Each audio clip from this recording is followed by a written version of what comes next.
सती आई, खूब आनंद से निवास करा, शिव जी के साथ विवाह हुआ और भगवान शंकर के साथ में विवाह हुआ। बाबा भोलेनाथ जी के साथ में आनंद से भ्रमण के लिए चली। कुंभज बाबा के आश्रम में पहुंची। अगस्त ऋषि को, कुंभज ऋषि को लगा कि शिव और सती आए हैं तो हाथ जोड़ लिए। सती माता ने शंकर भगवान से कहा, आप तो कह रहे थे कि ये कथा सुनाएंगे, जब कथा सुनाने वाला हमारे हाथ जोड़ रहा है तो कथा क्या सुनाएगा? अरे बाबा, कथा वाचने वाला कथा सुनने वाले को प्रणाम करता है। हम भी इस व्यासपीठ पे चढ़ते हैं, जब बैठते हैं तो पहले आपको नमन कर लेते हैं, क्योंकि वक्ता और श्रोता इन दोनों में बड़ा कौन है? वक्ता बड़ा नहीं होता, बड़ा है श्रोता।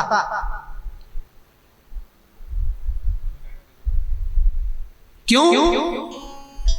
क्योंकि बाचने वाला तो आया है तो 3 घंटा बाचेगा, पर सुनने वाला अपना घर, परिवार, कुटुंब, कबीला सब छोड़कर, काम धंधा सब कोने पर लगाकर 3 घंटा कथा में बैठकर जो कथा सुनता है तो वक्ता से बड़ा श्रोता होता।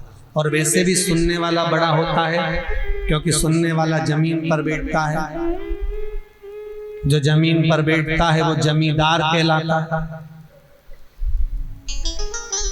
और कथा वाचने वाला ये 4 पाई की चौकी पर बैठता है, इसलिए चौकीदार कहलाता है। अब तुम जमींदार, हम चौकीदार। अब जमींदार की मर्जी, बैठा तो बैठा, नहीं तो उठ के चले गया। कई जमींदार तो ऐसे हैं कि कथा में बैठने के बाद जेब में से निकाल के मल भी लेते हैं, वो तो जमींदार है। और कई जमींदार ऐसे हैं कि भजन में फटकी भी लगा लेते हैं भजन में, और जैसे ही महाराज जी बोले हार हार महादेव, वो तो जमींदार है, कुछ भी कर सकता है। और चौकीदार तो बेचारा एक जैसा बैठा है, 3 घंटे आसन लगा के जो बैठ गया, जब तक नौकरी पूरी ना हो जाए ड्यूटी तो उतर ही नहीं सकता।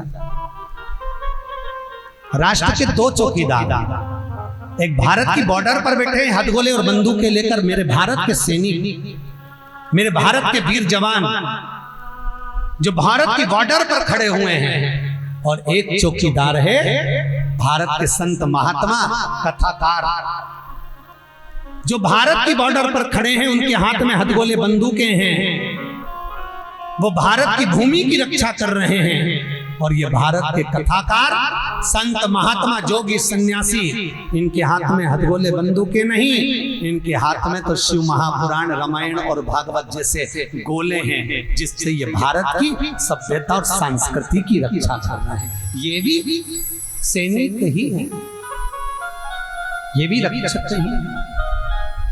माता सती आ गई, मन कथा में नहीं लगा, राम जी की परीक्षा ले ली, त्याग कर दिया भगवान शंकर ने। दक्ष प्रजापति ने यज्ञ रखा,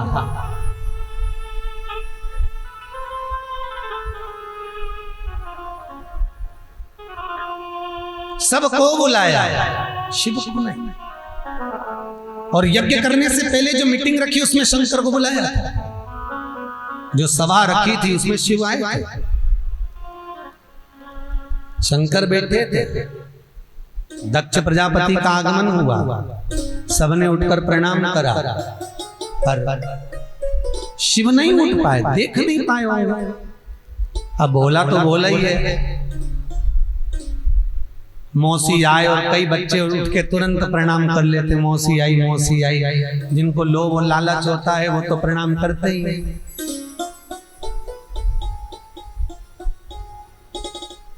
जिनको लोभ और लालच रहता है वो तो प्रणाम करते ही।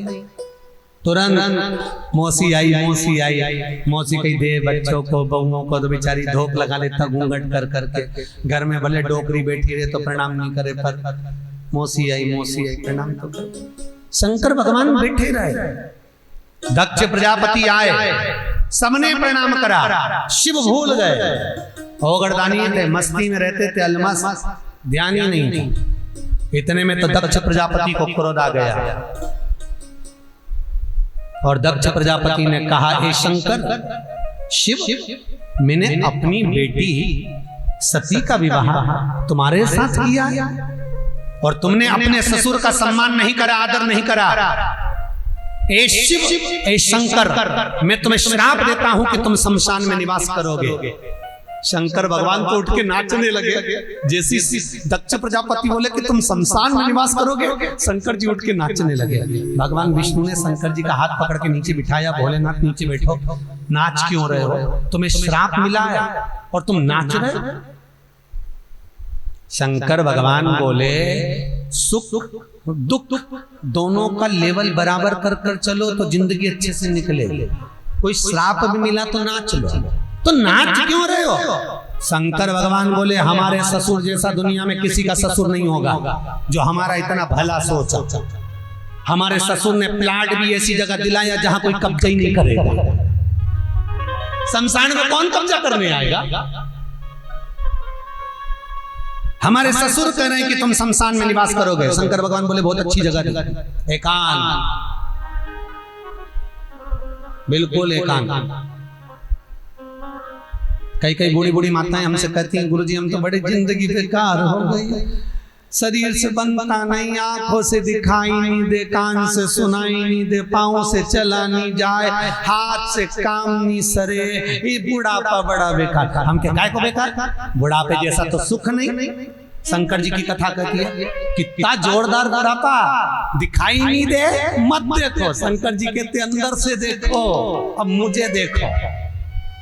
सुनाई नहीं दे, जगत की मत सुनो, शंकर की कथा सुनो। चला नहीं जा, बिल्कुल मत जाओ, ऑनलाइन कथा टीवी पे ही सुनो। गुरुजी हाथ थर थर कांपे, शंकर जी की कथा कहती है, अच्छा है कांपे, माला जपेगी तो मन का 2-4 एक साथ निकल जाएगा। शंकर जी 4 मन के का एक साथ पुण्य दे देगा, छप्पन दे। हर चीज में पुण्य दे, हर चीज में अच्छाई दे, और जिस जिस चीज में अच्छाई देखोगे तो अच्छा नजर आएगा। शिव महापुराण की कथा कहती है, कपटी को कपटी नजर आता है, बेईमान को बेईमान नजर आता है, प्रपंची को प्रपंची नजर आता है, धर्मात्मा को धर्मात्मा नजर आता है, पुण्यात्मा को पुण्यात्मा दिखता है, साहूकार को साहूकार नजर आता है, संत को संत नजर आता है, ढोंगी को ढोंगी नजर आता है, प्रपंची को प्रपंची नजर आता है। जैसे कलर का चश्मा लगाओगे, सामने वाला व्यक्ति वैसा ही नजर आएगा। उसके चश्मे का असर है, आपकी दृष्टि जैसी होगी, सृष्टि वैसी नजर आएगी। जैसा आप देखोगे वैसा दिखेगा। कोई कहेगा ये चोर है, कोई कहेगा ये ढोंगी है, कोई कहेगा ये प्रपंची है, कोई कहेगा ये कपटी है। वो जैसा आप हो, सामने वाला वैसा दिखेगा। इसलिए नेत्र पे चश्मा अच्छा लगाओ दादा, श्रेष्ठ। बुरा जो देखन में चला, बुरा न मिलिया कोई। सती माता भवन में, शिव प्रसन्न में। दक्ष प्रजापति ने यज्ञ रखा, सबको बुलाया, शिव को नहीं, पर सती मैया गई। और सती माता जब पहुंची, स्थान न देखकर माता सती के हृदय को दुख हुआ। क्रोध की अग्नि में सती माता जलकर भस्म। शंकर भगवान को मालूम पड़ा, क्रोध आ गया भोलेनाथ को, सारी यज्ञशाला विध्वंस करवा। दक्ष प्रजापति का जो सिर कटा, अग्नि में गिरा, अग्नि में सिर गया, शीश गिरा। बकरे का मुख लगाया।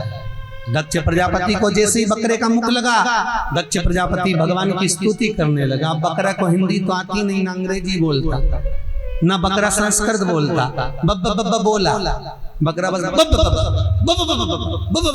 अब जैसे बब बोला तो शंकर भगवान बड़े खुश हुए, मेरा ससुर कितनी जोरदार स्तुति कर रहा है। शंकर भगवान ने कह दिया, जो मेरे मंदिर में आकर बम बम बोलेगा, मैं समझ जाऊंगा मेरा ससुर आ गया। उस दिन से आज तक लोग शंकर जी के मंदिर में बम बम बोले भगवान के ससुर प्रसन्न है।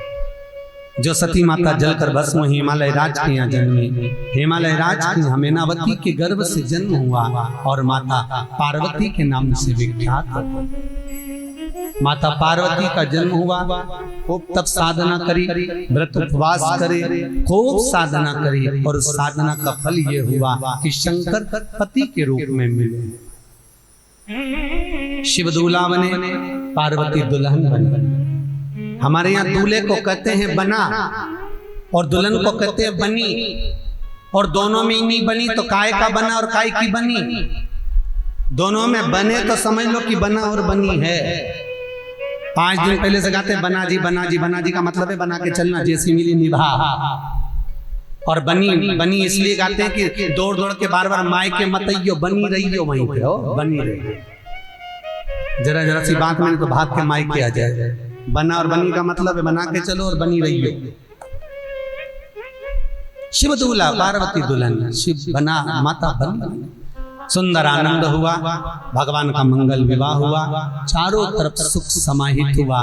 भगवान शिव और पार्वती का मंगल विवाह का आनंद होता। सब्सक्राइब करें टोटल भक्ति को। अब हमारे वीडियोस को सबसे पहले देखने के लिए बेल आइकन को दबाना ना भूलें।